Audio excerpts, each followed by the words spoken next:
जय श्रीमान पूरा बोलो। जय श्रीमन नारायण महाराज जी। जय श्रीमन। मैं बरेली से आई हूँ, जानते भी हो रहे हो आपको, मैं तो हर महीने आती हूँ। बरेली? हाँ जी। झुमका गिरा रे? जब आप जाओ ना तभी गिरवाऊंगी। अभी मिला नहीं झुमका है? नहीं मिला है, बस गिरा है। बहुत बड़ा झुमका है साहब महाराज जी। राधे राधे गुरुजी।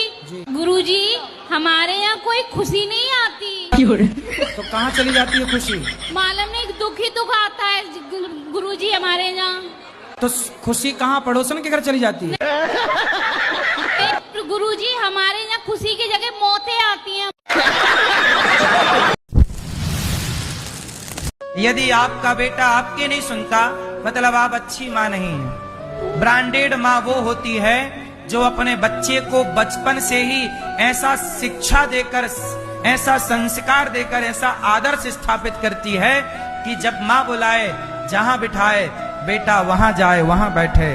अरे मंदारी के इशारों पर बंदर नाचता है। जब मंदारी के इशारों पे बंदर नाच सकता है तो आपका बेटा आपके इशारों पे क्यों नहीं नाचता? क्योंकि आप बढ़िया माँ बन नहीं पाई। इतिहास उठाना, शिवाजी की माँ का नाम था जीजाबाई। जीजाबाई ने बचपन से अपने बेटे शिवाजी को ऐसा संस्कार दिया, ऐसा पढ़ाया कि 12-15 साल की आयु में तो शिवाजी युद्ध लड़ने लगे और 12-15 साल की आयु में युद्ध जीत करके आए और माँ को प्रणाम किया, माँ ये सब तुम्हारे कारण। और तुम रोती हो कि हमारा बेटा सुनता नहीं है। गुरुजी मेरा आपसे एक सवाल था। बोलो। क्या आपको पता है कि आप इंस्टाग्राम पे पूकी बाबा के नाम से फेमस हैं? पता है, अच्छे से पूरा पता है। मतलब हमारी जो जैन जी जनरेशन है वो आपको पूकी बाबा के नाम से जानती है। ठीक है। किसी को भी ऐसे हम बताएंगे ना रुद्राचार्य जी तो कोई नहीं समझेगा। अरे हाँ। पूकी बाबा, अरे हाँ। अच्छा अच्छा समझ गए समझ गए। सही है। पूकी बाबा का मतलब क्या हुआ सबको बताओ। पूकी बाबा का मतलब ये कि वो जानते हैं कि हम हमारी जनरेशन को किस विचार देने हैं, आपकी जनरेशन को क्या विचार देने हैं, बड़े बुजुर्गों को क्या विचार देने हैं, उन्हें सब पता है। इसलिए वो हमारे हर्ट से, हमारे दिल से पूकी बाबा हैं। इसलिए हमने उनका प्यारा नाम रखा है पूकी बाबा। आप लोग कुछ भी रखे अपने हिसाब से, हमें उससे कुछ नहीं। हमारी जनरेशन है, हमारे युवाओं ने पूकी बाबा, और इन्हें को हमारी जनरेशन में ना कोई भी अनिरुद्धाचार्य जी के नाम से नहीं जानेगा, पूकी बाबा जी के नाम से जानेगा। और महाराज जी जैसे जोड़ी ऊपर से बन के आता है बोलते हैं भगवान, तो किसी का डबल शादी होता है वो कैसे? उसकी डबल जोड़ी बन गई। हमें जरा हिंदी में समझाओ। नहीं, जो आपकी माँ है और आपके पिता, पहले तो आपकी माँ और आपके पिता का विवाह हुआ होगा। विवाह हुआ, फिर आप 3 बच्चे पैदा हुए। हाँ। फिर आपके 3 बच्चे में से तीनों को आपकी माँ ने जहर दे दिया। तो जहर देने के बाद आपकी माँ ने आपको पिता को छोड़कर आपके पिता को छोड़कर दूसरे पुरुष के संग चली गई, हमें लेकर के साथ में। अच्छा, आपको भी जहर देने के बाद जब जिंदा बचे तो आपको भी लेके चली गई? लेके चली गई। ठीक है। फिर उन्होंने किसी और से विवाह किया। फिर बचे आपके पिता। तो फिर आपके पिता का क्या हुआ? हमारे पिता ने भी किसी और से विवाह किया। अच्छा। उनके जाने के बाद। अच्छा, अब आप किसके साथ रहते हो? वही दोनों माता पिता, अपने ही दोनों माता पिता के साथ रह रहे हैं, क्योंकि उन माता जी ने अच्छा, आपकी माँ जिसके संग भागी थी वो आदमी मर गया। और आपके पिता ने जिस महिला से ब्याह की थी वो महिला मर गई। हाँ। तो दोनों फिर पति पत्नी इकट्ठे हो गए। मर के आदमी जाता कहाँ है बताओ? फिर उत्तर दो, कहाँ जाता है मर के? तुम्हारी माँ कहाँ चली गई? लोग कहते हैं कि मतलब जिस टाइम पे उनका हुआ था तो ये चीज मतलब बोलते थे कि वो उनको स्वर्ग मिल गया, अब उनको इस योनि में जन्म नहीं मिलेगा। ये बताओ, मरने के बाद आदमी कहाँ जाता है? आप अपने दिमाग से बताओ, कहाँ जाता है मरने के बाद? जहाँ तक अभी तक मैंने सुना है यही कहा जाता है कि मतलब कि भगवान के पास चले गए। अब तो ऐसा। और आपकी माँ आई कहाँ से थी? वहीं से। कहाँ से? भगवान के पास। तो जहाँ से आई थी वहाँ चली गई। अब आप ये कह रही हो कि भगवान के घर से आई थी, भगवान के घर चली गई, और आप ये भी कह रही हो कि मैं ईश्वर को नहीं मानती। वो देखिए, ये बात नहीं है कि मतलब भगवान के यहाँ चली गई, भगवान के यहाँ, मतलब मेरा मानना ये है, लोग ये, मैंने यही चीज बोली कि लोग ये कहते हैं कि मतलब कि वो भगवान के पास चली गई, भगवान के यहाँ से आई थी। बट एक ये चीज है ना कि बिलीव नहीं है आपके, मुझे नहीं है। आपके बिलीव करने ना करने से क्या होगा? राधे राधे गुरुजी। गुरुजी? हाँ गुरुजी हो ना? गुरुजी। हाँ मैया बताओ। मैं आपको देख के बहुत खुश हूँ, बस इच्छा थी और राजस्थान से आई हूँ मैं, बस वही इच्छा थी। कोई प्रश्न?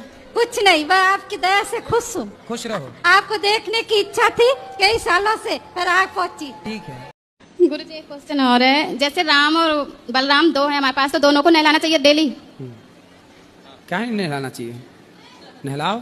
दोनों का चरणामृत पीना चाहिए? दोनों को नहलाना? बिल्कुल पीना चाहिए, दोनों एक ही हैं। अच्छा गुरु जी राधे राधे। हमारे माता पिता को भी राधे राधे। सबको राधे राधे। गुरु जी दूसरा क्वेश्चन है, जैसे सपने में एकादशी का व्रत रखते हैं तो सपने में भोजन कर लेते हैं कभी कभी, तो उसका दोष लगता है? सपने में भी खाना ही दिखता है। अच्छा खा लिया करो, प्रत्यक्ष नहीं मिल रहा, चलो सपने में खाओ। गुरु जी पाप तो नहीं लगता है? काय का पाप? तो ये दुनिया को कोई फर्क नहीं पड़ता कि आप मर रहे हैं कि जी रहे हैं। लोग तो आपके मरने पर भी अपना व्यवहार चुकाने आते हैं कि तुम आए थे तो हम भी तुम्हारे यहाँ आए हैं भाई। और तुम्हें लगता है हमारे बाद क्या होगा, तुम्हारी बात सब बढ़िया होगा, तुम आराम से मरो। ये तो तुम्हारे मरने में बढ़िया रसगुल्ले खाएंगे। और तुम्हारे मरने से ना कुछ लोग रेल से ट्रेन से उतरते ही रोना चालू करते हैं। और कुछ लोग दरवाजे में आते ही, और दरवाजे में भी तब जब आपको आते हुए कोई देख ले। कोई देखा, नजर पड़ गई तो रोना चालू, कोई नहीं देखा तब तक साड़ी संवार रही है, तब तक हाँ ये सब सही है। और कुछ मैया तो अपना झंडू बाम लेके जाती है, भाई हमारे आंसू बासू निकलते नहीं, लगा लेंगी मस्त। ये दुनिया का क्या है, ये तो रोएगी और 13 दिन बाद ये लोग रसगुल्ले मांग मांग के खाएंगे, कौन बड़ा बढ़िया बना है। ये जो तुमने गलत फहमी पाल रखी है ना, हमारे बाद क्या होगा, ऐसी तुम्हारे बाप दादों ने पाल रखी थी। अब बताओ उनके बाद क्या हो रहा है, सब बढ़िया चल रहा है ना? हाँ सब चलता है। राधे राधे गुरुजी। क्या नाम है? मेरा नाम शिव कुमार है। तो आप पढ़ना नहीं चाहते? चाहते हैं गुरुजी। तो क्यों नहीं पढ़ते? पढ़ाई में मन नहीं लगता। कहाँ मन लगता है? गौ सेवा में। तो गौ रखो, सेवा करो गाय की। कि गैया की सेवा के लिए भी भूसा चाहिए, और भूसा पैसा से आता है, और पैसा कमाना जरूरी होता है बेटा। आज पैसे नहीं कमाओगे तो गैया की सेवा भी नहीं कर पाओगे। तो गुरुजी हम किसी के नीचे काम नहीं करना चाहते। तो नीचे क्यों काम करना, ऊपर काम करना। ऊपर वाले फ्लोर में काम करना, नीचे वाले फ्लोर में करना ही मत। बोले मैं टॉप वाले में करूंगा काम, टॉप फ्लोर में काम करूंगा। राधे राधे गुरुजी, आपके कुटी कुटी प्रणाम करती मेरे चरणों में। हो आपके चरणों में हमारा कोटि कोटि प्रणाम। जैसे ओल्ड एज में बहुत सारे लोग कहते हैं कि तीर्थ स्थल पर जाकर अपना अंतिम जो जीवन के पल है वहाँ पर बिताए तो मोक्ष की प्राप्ति होती है। तो प्रयागराज में ही बहुत सारे लोगों ने अपना जीवन खोया है, तो क्या उन सभी लोगों की उन सभी लोगों को मोक्ष मिल गया है, क्या ऐसा कहा जाएगा? अब देखो ये तो भगवान डिसाइड करेंगे। हम आप डिसाइड नहीं कर सकते कि किसका मोक्ष हुआ और किसका नहीं हुआ, किसकी सदगति हुई किसकी अधोगति हुई, ये हम और आप डिसाइड नहीं कर सकते। कि मैं सुन नहीं सकता, किसी ने कुछ बोल दिया ना थोड़ा सा भी तो मैं एकदम से हाइपर हो जाता हूँ। जैसे अभी मैं बोल रहा हूँ तो मेरे में भी गुस्सा आ रहा है। नहीं गुरुजी आप पे नहीं आएगा। हाँ। नहीं आप बोल रहे हैं गुस्सा, जो कोई कुछ बोल दे तो गुस्सा आता है। नहीं गुरुजी ऐसा है ना कि मुझे लगता है कि किसी मैं जो बोलूँ वही लोग करें, क्योंकि ऐसा नहीं है। हर व्यक्ति अपने हिसाब से नहीं चलता, अर्थात आपके हिसाब से नहीं चलता। जरूरी थोड़ी है कि सारे लोग मेरे हिसाब से चलें। कि लेडीजों को हनुमान जी से पूजा क्यों नहीं करनी चाहिए? करनी चाहिए, कौन बोला नहीं करनी चाहिए? मतलब मेरे जो गुरुजी हैं वो बोलते हैं कि नहीं करनी चाहिए। तो कैसी पूजा करना है आपको? मतलब बोलते हैं कि उनके चरण स्पर्श नहीं करने चाहिए। किसी भी मंदिर में मैं बोल चुका हूँ, किसी भी देवी देवता को, राम हो कृष्ण हो हनुमान जी हो, स्पर्श नहीं करना चाहिए। अच्छा, मतलब छू नहीं सकते उनको? छूना क्यों है? गुरुजी के प्रणों में, गुरुजी के चरणों में कोटि कोटि प्रणाम। खुश रहिए। क्या दिक्कत है इनसे? जैसे हमारी सोसाइटी में थोड़ा लोग बहुत बोलते हैं। क्या? जैसे नहीं बोल पाऊंगी भी सामने। देखो लोग क्या बोलते हैं ना, इसके चक्कर में आप अपने पति को कुछ मत बोलो। जी। आपके पति अच्छे हैं कि बुरे हैं? नहीं बहुत अच्छे हैं। तो फिर लोगों के चक्कर में आप काहे लड़ते हो? मैं वही बोलती हूँ लोग तो चाहते हैं कि आप लड़ो। जी। लोग तो आपको लड़ाना चाहते हैं। जी। फिर इसलिए लोगों के चक्कर में हाथी चला बाजार कुत्ते लगे हजार। बात आपकी आधी सही आधी गलत है। भलाई का जमाना है। हाँ। भलाई करने वाले को बस भगवान के भरोसे रहना चाहिए। यदि भलाई करने वाला संसार के भरोसे हुआ तब तो वो भलाई छोड़ देगा, लेकिन भगवान के भरोसे है तो फिर उसका कोई बाल विवाह का नहीं कर सकता। भलाई करने वाले को ईश्वर के भरोसे रहना चाहिए। यदि आपने संसार के भरोसे रहना सीख लिया, अरे जी हम तो भलाई कर रहे हैं हमारे साथ बुरा नहीं, भलाई करने वाले के साथ भगवान बुरा होने ही नहीं देंगे। लाख बिगाड़ना चाहे कोई, बिगाड़ने वाले का ही मुंह टूटेगा, तुम्हारा कुछ भी ना होगा, सब बढ़िया होगा। और गुरुजी मेरी मिसेज जो है ये पत्नी बोलो, मेरी धर्म पत्नी है, वैसे इसमें से काहे कर रहे हो? पत्नी जो है मेरी वो- धर्म पत्नी बोलो। मेरी धर्म पत्नी जो हाँ। है ये बहुत शादी करके लाए हो कि भगा के लाए हो? नहीं शादी किया तो फिर जब शादी करके लाए हो व्यवस्थित तो धर्म पत्नी बोलो, हाँ, जी। भगा भगा के लाए हो के तो फिर बोलो मिसेस है। नहीं मेरी धर्म पत्नी फिर है ऐसा। जी। ये प्रवचन वगैरह ये बहुत सुनती है, आपका भी सुनती है, प्रेमानंद जी महाराज का भी सुनती है, बट इसका गुस्सा क्यों कंट्रोल नहीं होता है समझ अच्छा नहीं बात आता। कराओ, किस पे गुस्सा करती हैं? ये सब पे गुस्सा करती है ना, तो कुछ आपको बोलो मारती तो नहीं गुस्सा- है नहीं, गुस्से में? मारती। फिर बड़ी प्रणाम गुरुजी। जी। मैं भागलपुर जिला से हूँ गुरुदेव। मेरा ये धर्मपत्नी है गुरुदेव। मेरा दोनों का जोड़ी सूर्यवंशी फिल्म वाला है गुरुदेव। हमने बहुत जैसे आपने सेटल किए हैं बचपन से लेके आज तक, पूरा मजदूरी का काम करके मैट्रिक पास मेरे को मिला था ये गुरुदेव। इंटर BA MA करके PhD करा दी? PhD भी करा दिए गुरुदेव। अभी टीचर है, वाह, पर जॉब भी लग गया है गुरुदेव। सुंदर। राधे राधे गुरुजी। जी। आपकी कथा से हमें बहुत प्रेरणा मिलती है और मैं मतलब अपने क्लास में बच्चों को बहुत समझाती हूँ। आपसे जो कथा में सुनती हूँ तो वहाँ पे क्लास में बच्चों को, और जैसे सरकारी स्कूल में मतलब गांव में है स्कूल तो वहाँ पे ना माता पिता भेजते नहीं है बच्चों को स्कूल में। तो एक बार आप कथा में ऐसा बोला करें कि सरकारी स्कूल अब वैसा नहीं रहा जैसा पहले था, वहाँ पे भी बहुत मतलब अच्छे अच्छे टीचर अब आए हैं और पढ़ाई अच्छे से होती है। अच्छा। हाँ। तो बच्चे आते नहीं हैं? नहीं आते हैं गुरुजी। तो बच्चे पढ़ते ही नहीं कि प्राइवेट में जाने लग गए? हाँ, प्राइवेट में बगल में प्राइवेट स्कूल है, उसमें पूरा भरा भरा बच्चे आते हैं सब, लेकिन सरकारी स्कूल में बच्चे नहीं आते हैं। तो ये तो सरकार को सोचना चाहिए ना कि सरकारी स्कूल में कोई क्यों नहीं पढ़ाना चाहता बच्चों को। ये सरकार को जरूर सोचना चाहिए कि आज जबकि सरकारी स्कूल में सरकार ज़्यादा पैसा टीचरों को देती है, प्राइवेट स्कूलों में तो टीचरों को 10,000 रुपये महीना, 20,000 रुपये महीना बहुत कम मिलता है। जी गुरु। जबकि सरकारी स्कूलों में तो 50-50 हज़ार रुपये महीना मिलता है। फिर भी कोई माँ बाप अपने बच्चों को सरकारी में नहीं पढ़ाना चाहता। ये विचार सरकार को करना चाहिए, आत्ममंथन की ज़रूरत है। हजारों करोड़ रुपए सरकार का इस तरह बर्बाद हो रहा है कि बच्चे पढ़ने जा ही नहीं रहे हैं, पर सरकार तो स्कूल चला ही रही है, स्कूल का मेंटेनेंस तो निकाल ही रही है।